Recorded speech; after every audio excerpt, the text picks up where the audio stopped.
I did my taste test project on potato chips, and we are going to be talking about these three sections. The first one is potato chips, what we are tasting, and a little bit about potato chips. And the second section we are going to be talking about is the data blind versus double blind, the script, what we're looking for, and then, of course, the data.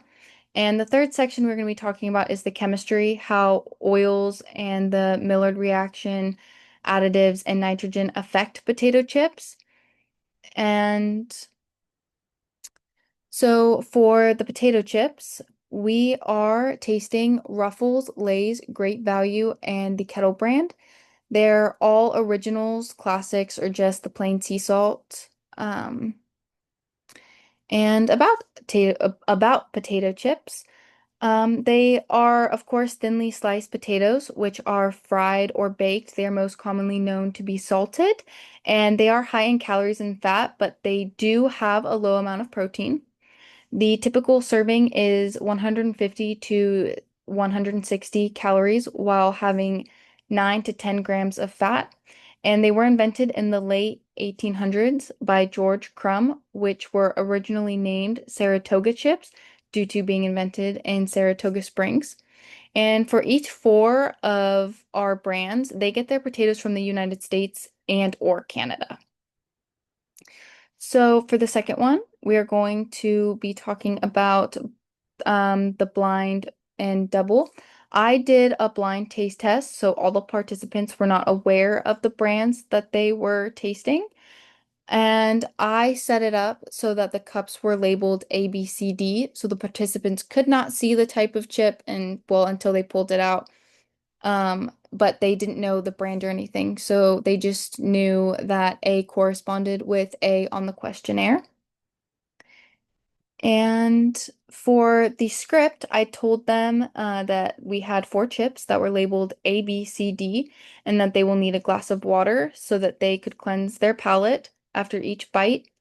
And I told them to go ahead and look at their questionnaire before they began, and that they will be answering the first five questions and reading them, and rating them 1 through 5 on the scale, a 1 being low and 5 being high, and before moving on to the next chip, to make sure that they had answered all the questions and cleansed their palate after. So So then we were looking for, in this taste test, we were looking for crunchiness, texture, oiliness, saltiness, and the potato flavor, and of course, rating them 1 through 5. So for the data, so when it comes to the crunchiness of the chips, the kettle cooked definitely had the most crunch out of all of them. And for the texture, it was mainly preferred for Ruffles. Ruffles got a higher scoring. They had a lot more fours and fives than the rest of them. And for the oiliness, you can see that Ruffles has a higher number of fives when it came to the oils of it. But for the most part, they all typically got um, pretty much the same. Um, and when you look at the saltiness, the Kettle Cook got a really low score, and the Ruffles were a lot higher than the rest of them. When it came to the potato flavor, it was pretty close, but Ruffles had the most fives. And when you look at the graph, you can see that Lay's had a higher texture and potato flavor while having the least amount of crunch and oiliness and saltiness. And then for the chemistry, um, for the chemistry behind potato chips, the roles of oils really affects the texture and the fat content. And for the Maillard reactions, they really affect the browning and flavor. And this is because the high temperatures create a non and enzymic browning reaction.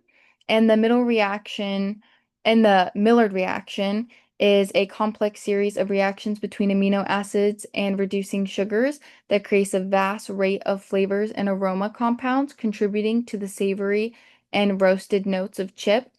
And for the additives, the salt provides the flavor and is the key seasoning, while the acids well, the citric acids, and other acids are sometimes added for flavors as preservatives. And the sodium acetate is added to provide a vinegar flavor, which we didn't really see in our chips.